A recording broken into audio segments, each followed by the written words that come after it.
Hello, this is Dr. Harold Wong. Today, I'm going to cover the contents of an article that was published July 18, 2012 in the Arizona Republic. It compares the differences between the greatest generation, I call the grandparents, the baby boomers, and Generation X, which are the grandkids.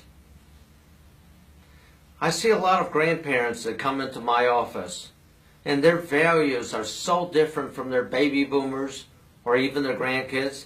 They're very puzzled because it brings up the issue, what do they do with their life savings? Who does it go to? Will it have a positive or will it have a negative effect on their heirs, which are the kids and the grandkids? So what we're going to do is, in detail, we're going to cover the three different generations. The greatest generation, named by Tom Brokaw, who wrote a book by that title, were born between 1910 and 1925. They fought for what they believed in, for what was right instead of selfish reasons. They fought against Hitler, Mussolini, Japanese kamikaze bombers, and they survived at a terrible price. Over 1/3 of a million died during World War II, 50,000 died in Korea, and over 500,000 were wounded. But they fought for what was right, and we thank them for all they did. Now, how did they look at a job? Their attitude was, you work for a company, ideally a big company, your whole life, you retire, you get a pension, you add Social Security to that, and that's enough to cover your living expenses. They believed that money, you gotta live within your means. In other words, you gotta spend less than what's coming in. Money meant survival and a livelihood. And again, they were severely impacted in terms of their attitudes by the Great Depression and World War II. They remember what food rationing stamps were during World War II, victory gardens.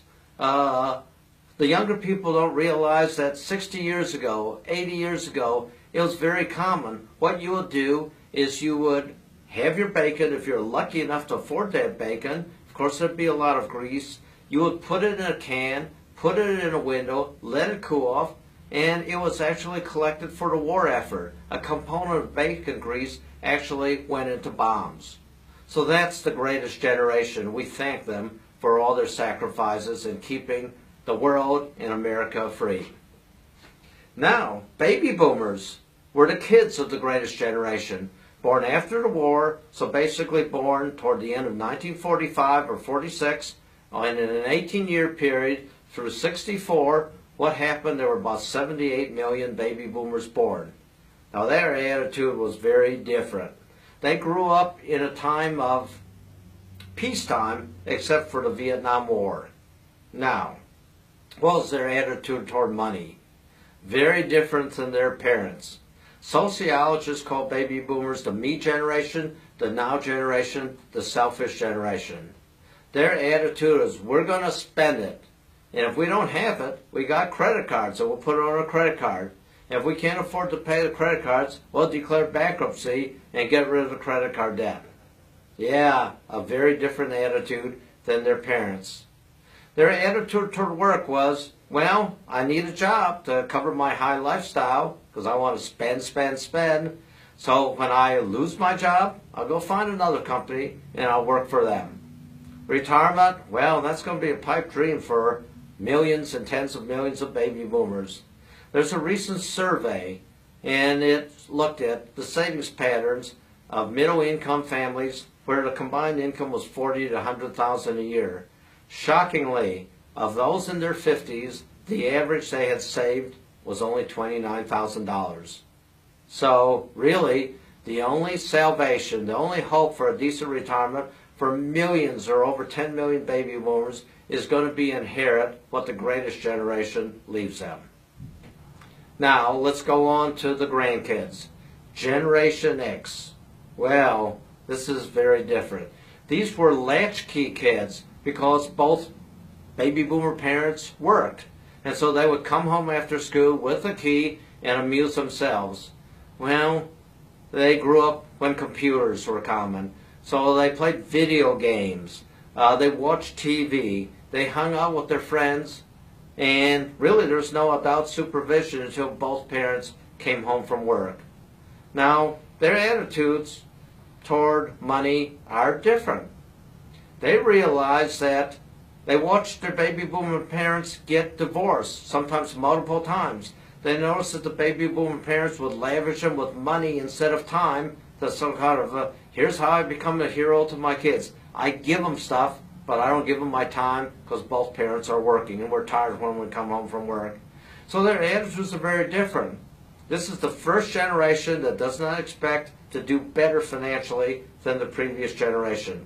For many of the Generation X, particularly suffering through the Great Recession that was set off with the 2008 stock market crash, where we have massive unemployment and underemployment.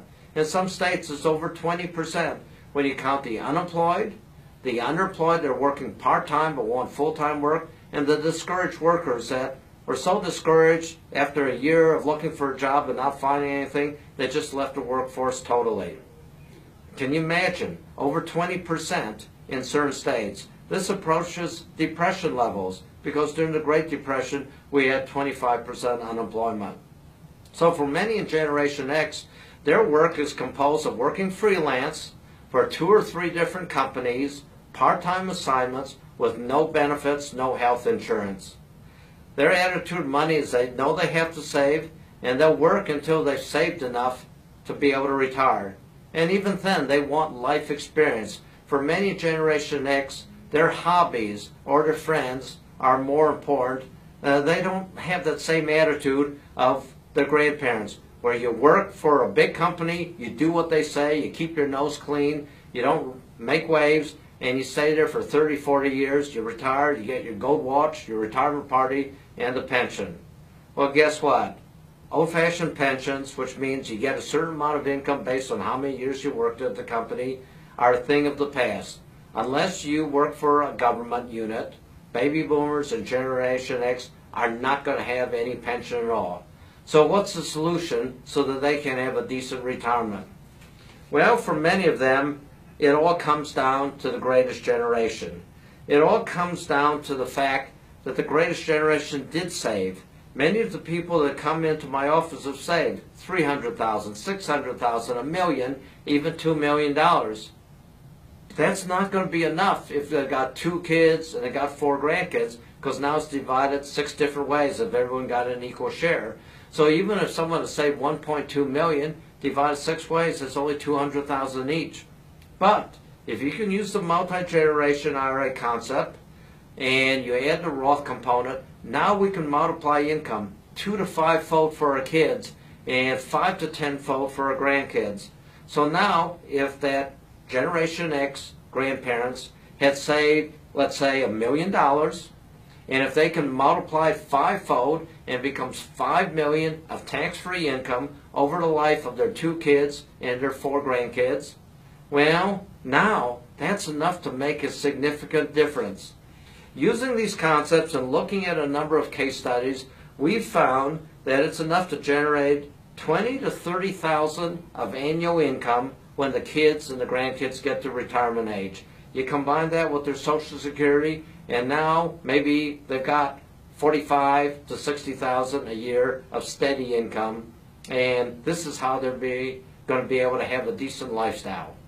And again, our thanks to the greatest generation.